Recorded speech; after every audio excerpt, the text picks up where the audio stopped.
The path that I took which eventually ended up in the audio business kind of began with starting to play music, you know, in kind of the pre-middle school era.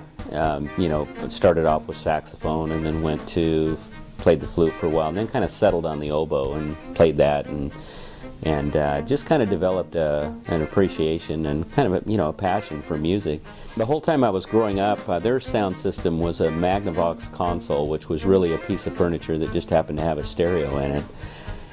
And you know, it could play reasonably loud, and you know, it was okay. I mean, it sounded like music, and I just kind of thought that's how people listen to reproduce music, is through something like that. And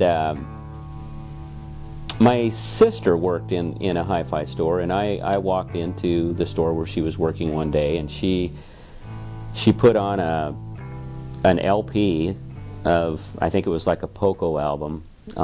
This was probably, we're talking maybe 1974, and you know, not a really ultra expensive system, but you know, the speakers at the time probably were about $1,200 a pair, and a nice powerful receiver, and I think a Philips turntable. And she put on that Poco album, and my jaw just kind of dropped. I just couldn't believe how lifelike and how real it sounded.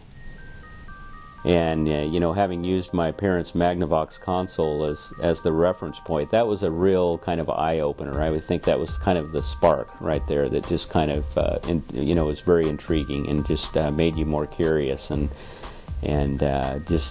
just the way everything, the music, the vocals, the instruments, there was a certain level of clarity and definition, and just feeling like they were right there.